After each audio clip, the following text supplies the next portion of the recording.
어떤 평안을 찾느냐를 가서 알려주어라. 그래서 그 다음에 우리 10장 다음 곧바로 뭐 합니까? 그 집에 들어가면 합당한 자의 집에 들어가면 뭐 하래요? 뭐부터?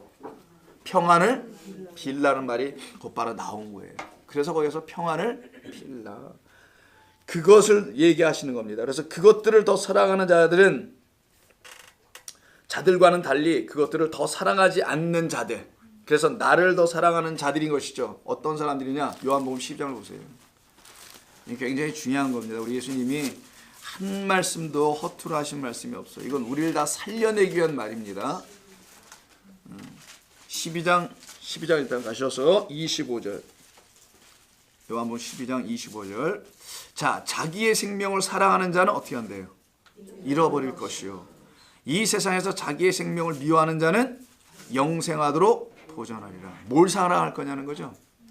자기 생명을 사랑하려고 하는 자는 반드시 이때 가족 관계가 아니라 저기 아버지 어머니 나오는 거는 이 세상의 모든 사람들의 관계를 말하는 거예요. 우리 인간은 이런 다 관계로 연결되어 있지 않습니까? 가장 쉽게 설명해 줄 수 있는 것은 가족 관계잖아요. 가족 관계처럼 엄청나게 붙잡고 살아가는 많은 사람들이 있습니다. 그냥 가족이면 그냥 죽자 살자고 덤비는 사람도 있고, 자기 가족이면 그냥 껌뻑 가고, 자기 가족이면 모든 것이 끝장나 막. 그리고 이런 사람들에게 이런 말씀을 좀 들어봐야 돼. 그래서 가족이라는 아주 쉬운 1차적 관계에서 예수님은 쉽게 말씀한 거예요. 그 가족을 얘기해요. 우리들의 일상의 가족을 말하는 것이 아니라 그 가족에서 어머니를 어떻게 알아, 뭐 아버지를 어떻게 알아 이런 얘기가 아니라 이 세상의 모든 관계를 축약해서 설명한 것이 1차 패밀리, 1차 소사이티라고 하죠. 가장 작은 단위 가족이잖아요. 그래서 그 가족 안에서를 설명한 거지 가족 안에서 이런 짓 하라는 얘기가 아니고요. 바로 이 세상의 관계입니다. 그 사람을 의지하는 관계예요. 그런 걸 듣고 다시 12장 25절을 다시 보세요. 자기의 생명을 사랑하는 자가 그들이라는 겁니다. 나보다 그들을 더 사랑하는 자들, 이들이 바로 자기 생명을 사랑하는 자들은 잃어버릴 것이요. 왜? 합당하지 않으니까. 이 세상에서 자기의 생명을 반대로 미워하는 자는 누구를 사랑한 거예요? 그러면은 나를 더 사랑한 걸 테니 그들은 뭐예요? 내가 주는 뭘 가져요? 영생을 그래서 갖는다는 거예요. 내게 무슨 목숨 걸고 살아가라는 그런, 내게 순교하라는 그런 말씀이 아니에요. 이건 그런 죽음을 얘기하는 게 아니란 말이에요. 이게. 죽는 거 다음 주에 또 얘기할 겁니다만은 이제 좀 이해가 되세요? 그럼 여기 말씀이 합당하다는 말이 성경에서 말하는 합당하다는 것이 도대체 어떤 것을 말씀하는 것인지를 잘 한번 들어보자는 거죠. 좀 이따 뒤에서 또 한 번 하니까 일단 지금 지나갑니다. 12절 한번 보세요. 자, 12절 보시면은 그리고 그 집에 들어가서 저 드디어 뭐 하랍니까? 평안하기를 빌어라 라고 하죠. 이때 빌어라. 자, 이 단어가 아스파조마이라고 그래요. 아스파라고 비슷하죠? 아스파조마이. 아스파조마이. 중요한 단어만 설명해 드릴게요. 이 아스파조마이가 뭐라고 해요? 평안하기를 빌라라고 되어 있는데 여기에 평안이라는 말은 안 나와요. 아스파조마이 하라예요. 그냥 평안은 peace, 에이레네가 있어야 되는데 헬라어로 그 단어가 여기 없고 그 다음에 나오는 평안이 나오기 때문에 그걸 문맥상 의역을 한 것 같아 보입니다. 원래는 뭐라고 되어 있냐? 그냥 아스파조마이 하라. 그 집에 들어가면 그 집에 들어가서 그 집을 아스파조마이 하라. 문안하라. 자, 문안. 우리 문안 인사하죠. 밤새 편안 하셨습니까? 이게 우리의 문안 인사 아닙니까? 요즘 뭐 그렇게 인사하는 사람 거의 없죠. 이 문안이라는 것은 뭘 비는 거예요? 뭘 확인하는 겁니까? 편안, 평안, 뭐 이런 것들이잖아요, 전부 다.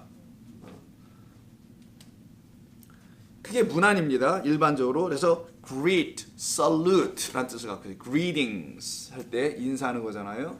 greetings 뭐 이런 표현. 그래서 인사하다, 문안하다, 안부를 묻다. 안부를 묻다라는 뜻으로 쓰여요. 자, 그럼 성경 한번 찾아보겠습니다. 로마서 16장. 안부가 다 집중된 것은 로마서 16장이에요. 무슨 말인지 아시겠어요? 누구에게 문안하라, 누구에게 문안하라고 로마에 있는 교인들 이름을 쫙 사도 바울이 이야기하죠. 자, 내가 갱그라의 교회 일꾼으로 있는 우리 자매 베베를 너에게 추천하노니 너희는 주 안에서 성도들의 합당한, 여기서 또 나오네요. 합당한 예절로 그를 영접하고 무엇이든지 그에게 소용되는 바를 도와줄지니 이는 그가 여러 사람과 나의 보호자가 되었습니다. 너희는 그리스도 예수 안에서 나의 동역자들인, 자, 쭉 나옵니다. 누구부터 시작해요? 그 친구인 브리스가와 아굴라에게 문안하라. 그러면서 계속 좀 문안하라 쭉 나옵니다. 이 문안하라는 단어가 아스파조마예요. 지금 인사하라는 거예요. greet, 내 대신 안부를 좀 물어주고 하라는 거죠. 자, 문자적으로는 그렇게 이해할 수 있어요. 자, 그런데 이 진짜 문안, 안부가 무언지를 설명하는 것을 한번 봐야 되겠네. 산상순에 있습니다. 마태복음 5장 47절. 그래서 산상순이 이게 중요한 거예요. 우리가 산상순을 끝냈죠. 그래도 기적적으로. 자, 마태복음 5장 47절 한번 보실래요? 47절은 43절부터 시작되는 그 문맥에서 이해를 해야 합니다. 43절이 뭡니까? 네 가지 율법 10계명을 네 가지로 다 풀어 설명해 주시는 것 중에 마지막 네 번째라 그랬죠. 그래서 그게 뭐라고요? 항상 완성 사랑을 얘기하는 거라는 거. 맨 처음에 뭐 했었어요? 살인하지 말라, 간음하지 말라, 거짓 맹세하지 말라. 그 다음에 뭐 하라? 하지 말라가 아니라 이제는 사랑하라. 네 이웃을 사랑하고 네 미워라 하였다는 것은 너희가 들었으나, 이게 43절이잖아요. 나는 너희에게 이른다. 너희 원수를 사랑하며 너희 박해하는 자를 위하여 기도하라. 오늘 이 제자들이 박해를 받아요. 이 박해하는 자들을 위해서 오히려 기도하라고 하십니다. 이때 하시는 말씀을 쭉 보실 때 47절. 자, 또 너희가 너희 형제에게만 문안하면 남보다 더하는 것이 무엇이냐? 이건 누구도 한다? 이방인들도 한다라고 하죠. 이방인들이 하는 그런 문안하지 말라는 거잖아요. 이방인이 뭡니까, 그럼 여러분? 이방이라는 것은 하나님의 말씀을 진리로 깨닫지 못한 사람을 그냥 이방이라고 하는 거예요. 하나님의 말씀 성경책 들고 다니고 교회 나오는 걸 교인이라고 성도라고 하는 게 아니라 그 말씀을 베개로 비고 살든 뭘 부적처럼 끼고 살든 그래서 교인 되고 성도 되는 것이 아니라 하나님의 말씀을 그 안에 있는 것들을 통해서 말씀을 통해서 깨달아 아는 사람을 하나님의 백성이라고 하는 거예요. 자, 그런 상태의 이방이라는 겁니다. 하나님의 말씀을 알지 못하는 이방인들은 알지 못하는 하나님의 말씀, 그것을 모르니까 그걸로 문안을 못할 거고, 하나님의 백성들은 깨달은 말씀으로 문안할 거 아니겠어요? 그것으로 문안하라는 거겠죠. 그러면은, 자, 그러면 깨닫지 못하는 말씀, 그 껍데기만을 읽고 그것을 지켜내어 살아나는 사람들, 그 진리의 말씀이 없는 자들을 말합니다. 이게 이방인들이에요. 그러한 이방인들의 인사로 문안하지 말라. 이걸 거짓된 문안이라고 하는 겁니다. 거짓된 평안이라는 거예요. 거짓된 평안으로 그들에게 안부를 주지 말라. 그러면 제자들이 해야 될 아스파조마이, 안부를 묻는 거, 문안을 하는 거, 여기서는 평안을 빈다고 했죠. 그거 해야 될 평안에 담겨있는 내용은 이제 샬롬일 거 아니겠어요? 즉 평안과 안식을 갖게 하는 이 샬롬이라는 말씀을 나누어 주는 것이 아스파조마이 하는 거예요. 샬롬이라는 걸 전해주는 거예요. 이걸 샬롬이라고 합니다. 이 샬롬 평강이라고 하도 평안이라고 번역하는 평강, 평환, 뭐 평화도 가능한데 이 샬롬을 평강과 안식이에요. 이건 하나님의 말씀입니다. 다른 말로 하면 또 하나님의 말씀인데 하나님의 말씀 안에 평강과 안식이 있음을 깨달아 그 평안으로 주라는 건데 그걸 안부를 묻는다. 당신 그 평강 갖고 계세요? 당신 그 평안 있으세요? 라고 로마 교회에 그걸 안부를 묻고 있는 겁니다. 성도들이 쭉 하면서 로마의 그 사람들이 일일이 다 모든 성도들에게 안부해 주세요. 한마디 하면 되잖아요, 우리는 그냥. 근데 일일이 다 이름을 왜 언급하는가? 사도 바울이 그들의 마음을 사랑하니까 그러는 겁니다. 그들의 영혼을. 그들에게 한 번 더 또 물어보는 거예요. 당신, 우리 하나님이 주신, 우리 주님께서 주신 그 평강 누리고 살고 있습니까? 그 평강으로 아침에 깨고 그 평안의 밤을 맞이하고 있습니까? 이게 성도의 안부 인사해야 되는 것이죠. 아우, 지난번에 괜찮으셨어요? 뭐 도둑놈 안 들어오셨어요? 뭐 아니 도둑놈은 들어오신 게 아니지 도둑놈이 안 들어왔어요? 뭐 이런 거 물어보거나 이런 걸 성도의 평안이라 하지 않습니다. 물론 세상 사는데 왜 그런 거 안 묻겠어요? 당연히 묻지. 그러나 성도만 묻는 게 따로 있습니다. 성도는 영적인 삶을 살아내는 사람들이 이 세상에서 그들만 성도를 향하여 서로 위로하며 참된 교제를 나눌 줄 알아야 되는데 여러분 그럽니까 우리 교회가? 아이고 세상에. 좋습니다. 바로 그런 말씀을 하는 거예요. 아스파조마이라는 게요. 그런 뜻을 갖고 있다는 거. 그래서 이 말씀을 나누어 주는데 누구에게까지? 원수들인 우리에게까지도 사랑하신, 원수들인 우리까지도 사랑하신 하나님의 은혜를 입은 자들이 나누어 줄 수 있는 유일한 것이 바로 그 평안을 나누어 주는 겁니다. 그래서 평안을 빌라고 했지만 지난주에도 언급했으면 이거 비는 건 주로 스님들이나 하시는 거고요. 우리는 안 빕니다. 우리는 빌지 않아요. 뭘 이렇게 잘못했다고 맨날 빌어. 빌거나 또 뭐 달라고 비는 거 이런 거 우리 안 해요. 우리는 오직 은혜 안에 거하기만 합니다. 자, 11절 한번 계속해서 보겠습니다. 11절 보면 그러므로 이 뜻의 내용을 한번 이해해 보자는 거예요. 그 성읍에 들어서 평안을 자 빌어야 되는 그런 상황이잖아요. 자, 그러므로 하나님의 평강으로 무난하는 이들이 누가 합당한 자일까를 찾을 때조차도 이젠 옛날의 방식, 과거의 방식으로 하지 않고, 이게 지금 전도하는 거니까요. 복음을 전하는 거니까 과거의 방식으로 복음을 전하지 않고 그들을 새롭게 한 방식으로 하게 돼 있어요. 여러분들이 예전에 알고 있었던 어떤 복음이라는 것일 수 있습니다. 그것으로 전도할 때가 있고요. 하나님의 그 복음의 뜻이 무엇인지를 알고 난 다음에 전도하는 게 있어요. 복음을 전하는 건 다 똑같이 해야 되니까. 자, 그럼 어떻게 해야 되는 거냐? 먼저 데살로니가 후서 1장을 보세요. 몇 군데 좀 찾아오는데 데살로니가 후서부터 한번 일단 보고요. 디모데전서 앞에 있어요. 데살로니가 후서 1장 5절. 자, 334면쯤에 있는데, 자, 이는 하나님의 공의로운 심판의 표요 너희로 하여금 하나님의 나라에 합당한 자로 여김을 받게 하려 함이니 그 나라를 위하여 너희가 또 고난을 받느니라. 데살로니가 후서 1장 5절. 자, 그럼 어떤 사람들이라는 겁니까? 이게 합당한 사람들, 지금 이 편지를 받는 사람들, 성도들이잖아요. 당시에 이들은 세상에 나서 복음을 또 함께 나눠야 될 제자들이기도 하는 건데, 이들은 다 어떤 사람들이에요? 보니까요, 그 나라를 위하여 고난을 받기에도 다 충분히 준비가 되어 있는 사람들, 하나님 나라에 그래서 합당한 자들, 이 세상 나라에는 합당하지 않는 자들이라는 거예요. 이 성도의 합당함이 뭔지는 좀 설명하는 겁니다. 우리 주님께서 너희들은 이 세상에서는 합당하지 않을 거다. 근데 이 세상에서 너무나 잘 합당해 막 사람이. 그건 성도일 수 없다고 저는 생각합니다. 돈 벌고 뭐 잘 살고 이런 걸 육적인 걸 얘기하는 게 아니에요. 제 얘기는요. 그거는 누구나 하고 살아야지. 열심히 살고 돈 많이 벌고 뭐 너무 많이 벌면 저도 좀 주시고 그러면 되는 거예요. 이웃 나눠주고 살면 돼요. 자, 그런 건 괜찮아. 그런 걸 문제되는 게 아니라 성도는 그런 외적인 거로 성도로 취급하지 않습니다. 그 물질을 보고 무슨 마음을 갖느냐가 문제인 거예요.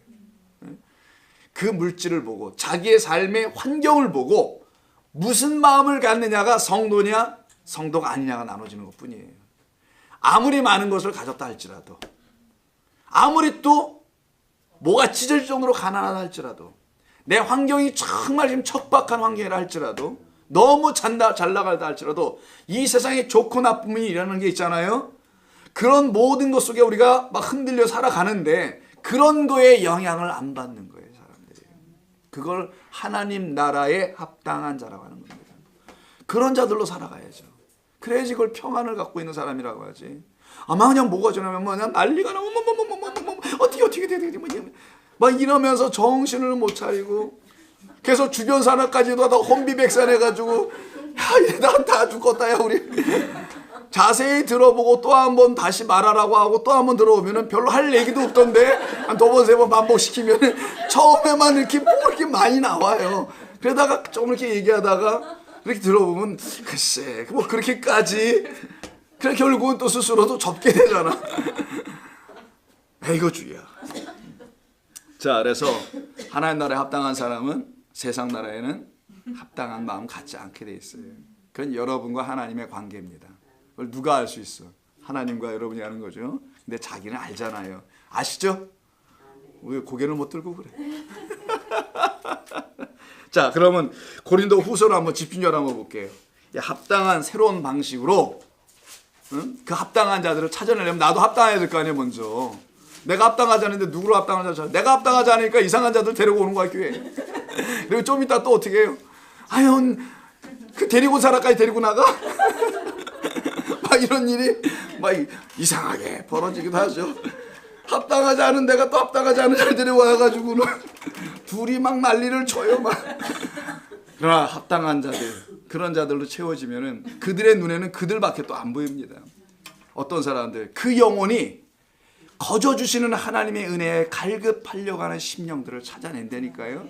그런 분들 1차적으로 데리고 오는 거야. 뭐 어디서 교회생활 잘 했는데 정말 잘 믿더라, 신앙생활 잘하고 교회 잘 섬기더라. No thank you. 우리 교회에 오면은 사고 칩니다. 그런 분들 오면은 견디질 못해요. 여기서는. 왜? 그분들 오면 근질근질하거든요. 뭘 해야 하는데 여기 오면 뭘 하라고는 안 하고 여기 와 앉아 있으라고만 얘기하니 여기 와 앉아 있는 건 더 싫어. 차라리 나가서 뭘 뛰는 게 나아. 부엌에 가서 주방 권세를 잡든 아니면 주차장에서 주차장 권세를 잡든 어떤 권세를 잡아야 돼. 이명박이가 주차장 권세 잡았다잖아요. 소망교회에서. 그래서 수많은 사람들 악수하면서 서울시장 나가려고. 주차장 권세는 절대로 내려놓지 않고 자기 지봉으로다가 이쪽으로 가, 저쪽으로 가. 아이고 주여. 자, 고린도후서 5장입니다. 나만 안 가고 있네. 자, 하나님의 뜻대로 잘 어떻게 지어지는 우리인지 그것이 되면은 그런 합당한 자를 우리가 보게 됩니다. 5장 14절부터 한번 볼게요. 쭉 볼 겁니다. 그리스도의 사랑이 우리를 강권하시는도다. 우리가 생각하건대 한 사람이 모든 사람을 대신하여 죽었은즉 모든 사람이 죽은 것이라. 이게 이루어진 사람들. 한 사람이 모든 사람을 죽는데 그 모든 사람이 난 걸 알고 그 내가 함께 죽었다는 사실을 아는 것. 세상에 대해서 죽고 육에 대해서 죽고 하나님의 나라에서 눈 뜨고 그에게 속하는 자를 말하는 겁니다. 그가 모든 사람을 대신하여 죽으시면 살아있는 자들로 하여금 다시는 그들 자신을 위하여 살지 않고 자기를 살아가는 자, 자기 목숨을 살아가는 자들이 아닌 거죠. 알지 않고 오직 그들을 대신하여 죽었다가 다시 살아나신 이를 위하여 살게 함이라. 예수 위해서 열심히 한번 살아보세요 라고 하는 이런 단순한 말이 아니라 진짜 참 생명 평안을 주신 분이니 어찌 그를 위하여 살지 않겠어요. 그를 위하여 살아야 또 내가 그 생명 계속 공급받을 텐데 그를 위해 산다는 게 교회 와서 뭐 열심히 뭐 한다는 게 뭐 선교 다니고 막 이런다는 게 아니라 그 생명을 알기 위하여 끊임없이 그를 내 안에서 나타내는 것. 이게 그를 위해서 사는 거지 뭐겠어요. 내 안에서 나타내야지 내 밖으로. 16절 봅니다. 그러므로 우리가 이제부터는 어떤 사람도, 자 여긴 동그라미 굉장히 중요한 거예요. 이제부터는 바뀐 삶이에요. 뭐예요? 어떤 사람도 가서 어떤 사람 찾으라잖아요 예수님께서. 근데 어떻게 찾으면 안 된다? 어떻게 찾으면 안 돼? 육신을 따라 찾지 말라는 거예요. 육신을 따라 알지 아니하노라. 사도 바울이 고백하는 거 보세요. 그럼 나는 예전에 이랬다는 거잖아. 사도 바울이요. 베냐민의 지파에 그리고 나는 누구누구누구라 그래서 쫙 빌립보서에서 얘기하지 않습니까? 그런 자였다고. 육신을 따라 알지 아니하노라. 무엇을? 비록 우리가 그리스도도 육신을 따라 알았으나. 옛날에 내가 그랬다라는 거예요. 메시아를 그런 육신적 메시아, 정치적 메시아, 사회적 메시아, 군사적 메시아로 알았으나 이제부터는 그같이 알지 아니하노라. 그런즉 누구든지 그리스도 안에 있으면 새로운 피조물이라. 이전 것은 지나갔다. 보라, 새 것이 되지 않았느냐. 모든 것이 하나님께로 났으며 그가 그리스도로 말미암아 우리를 자기와 화목하게 하시고 또 우리에게 화목하게 하는 직분을 주셨으니. 이게 전도의 사명이에요. 이게 평안을 비는 사명입니다. 세상과 화목한 자들 끄집어내어서 거길 끊어내고 하나님과 화목하지 않고 원수로 살아가고 있는 것이니까. 세상 화목은 그들을 거꾸로 바꿔놓는 거죠. 세상과는 불화하게 만들고. 그게 아까 뭐예요? 엄마하고 딸이 불화하고 아버지하고 아들이 불화하고 특별히 며느리와 자부가 불화하고 뭐 목사와 교인들이 불화하고 뭐 어째 좌우지가 뭐 이런 많은 불화가 있는데 그런 세상의 불화 그거 철저히 경험하고 거기서 잘려 나와 이거예요. 그들에게서 버림 받고 나오자. 그들에서 버림받고 나올 때 너희들 어떻게 돼요? 내 것이야. 그걸 갖다가 17절 누구 안에 있다고 해요? 그게 내 안에 있는 거야. 그래야 내 거지. 그래 내가 좀 짓지. 맨날 밖으로 쏘다녀만 다니는데 내가 뭘 칠 수가 있어야지. 세상에 그냥 쏘다니고 세상 것이 되기를 소망하며 살고 그걸 그냥 새벽부터 기도로 붙잡고 살고 있으니 이것 달라 저것 달라. 내가 도대체 너희를 내 품에서 언제쯤 한번 안아보랴. 내 안에 좀 제발 있어줘. 그게 우리 17절의 말씀이에요. 이런 것만 암송만 하지 말고. 자, 그랬더니만 19절에서 뭐라 합니까? 미리 말씀드립니다. 5장 끝까지 다 할 거예요. 곧 몇 절 안 남았어요. 곧 하나님께서 그리스도 안에 계시사. 자, 하나님께서 그리스도 안에 계시사죠. 아버지는 내 안에, 나는 아버지, 아내가 요한복음이잖아요. 세상을 자기와 화목하게 하시며